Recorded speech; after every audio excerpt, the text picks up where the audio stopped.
আপনারা নিশ্চয়ই ইসরায়েলের গোয়েন্দা সংস্থা মোসাদ এর নাম শুনেছেন। আইখম্যানকে আর্জেন্টিনা থেকে তুলে আনা কিংবা মিউনিক অলিম্পিকের প্রতিশোধ। মোসাদকে পৃথিবীর অন্যতম ডেডলিস্ট এজেন্সিও বলা হয়। কিন্তু আপনি কি জানেন মোসাদ এমন কিছু ঐতিহাসিক ভুল করেছে যা কোনো সাধারণ অনভিজ্ঞ এজেন্সির পক্ষেও করা অসম্ভব। বরং এমন পর্যন্ত হয়েছে যে বর্তমান ইসরায়েলের প্রধানমন্ত্রী বেঞ্জামিন নেতানিয়াহু সে দেশটির প্রধানমন্ত্রী পা পর্যন্ত ধরেছিলেন এবং শেষমেশ তার এজেন্টকে ছাড়িয়ে নিয়ে যান। হ্যাঁ, আজ আমরা মোসাদের এমনই 3 থেকে 4টা ব্লান্ডার বা মারাত্মক ব্যর্থ অভিযান শুনবো যেগুলোর পেছনে আসল সত্য উন্মোচন হলে সবাই হাসাহাসি করবে। এবং শেষেরটা শুনলে আপনি অবশ্যই আমাদের চ্যানেলটি সাবস্ক্রাইব না করে থাকতে পারবেন না। চলুন তাহলে শুরু করা যাক। প্রথম ঘটনাটি শুরু হয় 1972 সালের মিউনিক অলিম্পিক ট্র্যাজেডির পর। ব্ল্যাক সেপ্টেম্বর নামের এক ফিলিস্তিনি গোষ্ঠী ইসরায়েলি অ্যাথলেটদের হত্যা করে। এর প্রতিশোধ নিতে ইসরায়েলের তৎকালীন প্রধানমন্ত্রী গোল্ডা মেয়ার শুরু করেন অপারেশন ওয়ার্থ অফ গড।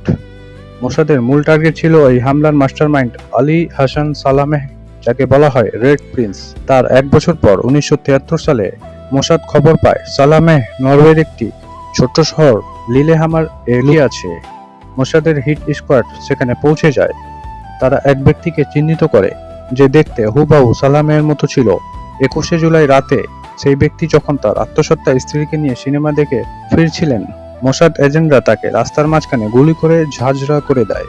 কিন্তু টুইস্টটা এখানেই নেই। টুইস্ট হচ্ছে মোসাদ যাকে মেরেছিল সে কোনো সন্ত্রাসী ছিল না, সে ছিল আহমদ বুচুকি। সে একজন সাধারণ মরক্কন ওয়েটার যে পার্ট টাইম সুইমিং পুলে ক্লিনিং এর কাজ করত। এই চরম ভুলের পর নরওয়ে পুলিশ মোসাদের 5 জন এজেন্টকে হাতে নাতে গ্রেফতার করে। জেরার মুখে তারা মোসাদের ইউরোপের পুরো সেফ হাউস নেটওয়ার্ক এবং গোপন কোড ফাঁস করে দেয়। বিশেষ করে বিশ্বের বুকে মোসাদের পেশাদারিত্বের বেলুন এক নিমিষেই পাংচার হয়ে যায়। এবার দ্বিতীয় ঘটনা বলবো যেখানে তারা নিজেদের জালে নিজেরাই ফেঁসে যায়। বন্ধুরা, এবার সরাসরি চলে আসি 1997 সালে। ইসরায়েলের প্রধানমন্ত্রী তখন ছিলেন বর্তমানের বেঞ্জামিন নেতানিয়াহু। তিনি মোসাদকে নির্দেশ দেন জর্ডানের রাজধানী আম্মানে থাকা হামাস নেতা খালেদ মিশালকে নিঃশব্দে হত্যা করতে। মোসাদ এবার কোনো বন্দুক ব্যবহার করতে চায়নি।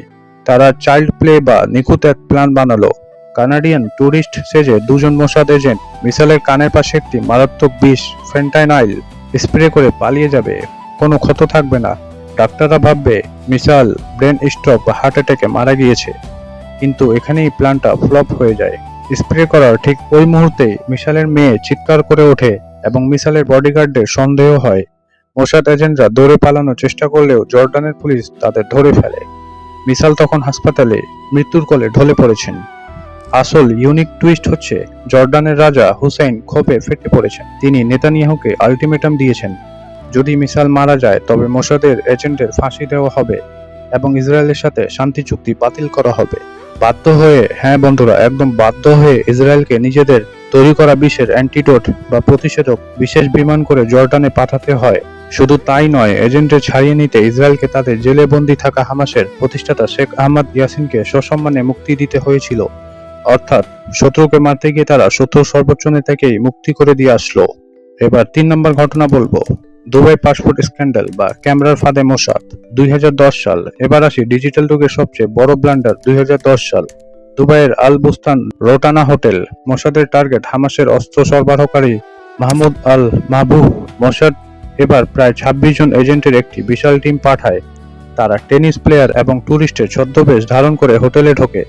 আল মাহবুব রুমে ঢুকে তাকে অজ্ঞান করে ইনজেকশন দিয়ে তারা হোটেল থেকে বের হয়ে যায়। আপাত দৃষ্টিতে মনে হচ্ছিল মিশন সফল হয়ে গিয়েছে, কিন্তু মোসাদ একটি মস্ত বড় ভুল করে বসে। দুবাইয়ের সিসিটিভি নেটওয়ার্ক। দুবাই পুলিশ মাত্র কয়েকদিনের মধ্যে পুরো অপারেশনের হাই ডেফিনেশন সিসিটিভি ফুটেজ দুনিয়ার সামনে রিলিজ করে দেয়। মোসাদ এজেন্টের উইগ, নকল চুল, ফেক দাড়ি পরা ও একে অপরকে ইশারা করার সব ভিডিও ভাইরাল হয়ে যায়।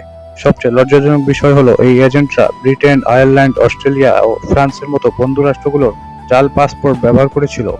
এর ফলে এই সমস্ত পশ্চিমা দেশগুলোর সাথে ইসরায়েলের মারাত্মক কূটনৈতিক সম্পর্ক খারাপ হয়ে যায় এবং মোসাদের এজেন্টদের আন্তর্জাতিকভাবে আইডেন্টিফাই করা সহজ হয়ে যায়। এবার চতুর্থ ঘটনাটি বলবো, যেটা আপনি শুনলে অবশ্যই হাসি পাবেন। 1970 এর দশকের শেষ ভাগে মোসাদের সাইপ্রাস মিশন ছিল এমনই এক চরমের হাস্যকর ব্লান্ডার, যেখানে শত্রুকে ধরা তো দূরের কথা, উল্টো নিজেদের বোকামির কারণে পুরো মিশনটাই জগাখিচুড়ি হয়ে গিয়েছিল। মোসাদের কিলিং স্কোয়াডের কথা শুনলে আমাদের চোখে ভেসে ওঠে কালো সানগ্লাস, গম্ভীর চেহারা আর হাতে দামি অস্ত্র। কিন্তু আপনারা কি জানেন, মোসাদ একবার শত্রুকে মারতে গিয়ে উল্টো নিজেরাই রোমান্টিক রোমিও সেজে এমন এক কাণ্ড ঘটিয়েছিল যা শুনলে আপনি হাসি থামাতে পারবেন না। হ্যাঁ, ঘটনাটি ঘটেছিল 1978 সালে সাইপ্রাসের একটি সুন্দর বিচ রিসোর্টে। আমাদের আগের গল্পের সেই রেড প্রিন্স বা আলী হাসান সালামেহকে মনে আছে তো?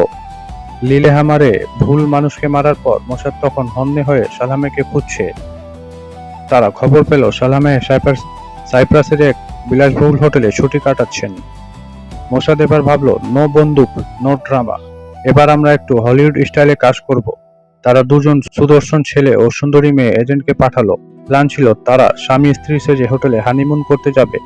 এরপর সালামের সাথে বন্ধুত্ব জমিয়ে তাকে ড্রিঙ্কসের সাথে বিষ খাইয়ে বা অন্য কোনো উপায়ে খতম করে দিবে। মিশনটি শুরু হলো।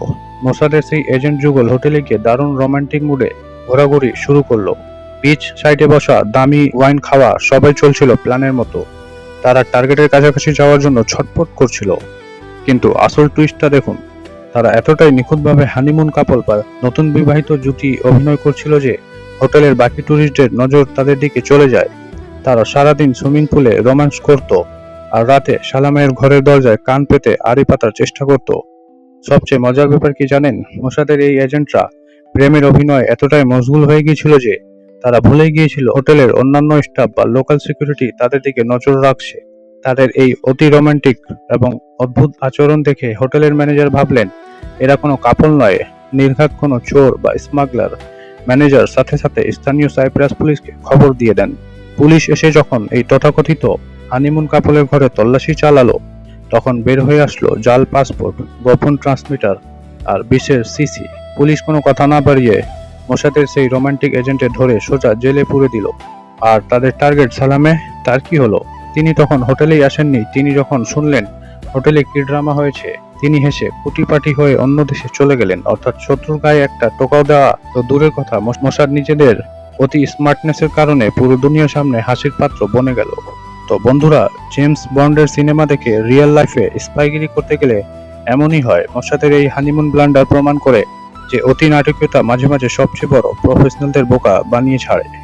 আপনার কাছে কোন ঘটনাটি সবচেয়ে ভালো লেগেছে অবশ্যই কমেন্টে জানাবেন এবং আমাদের ভিডিওটি লাইক করবেন এবং চ্যানেলটি অবশ্যই সাবস্ক্রাইব করবেন। ধন্যবাদ সবাইকে।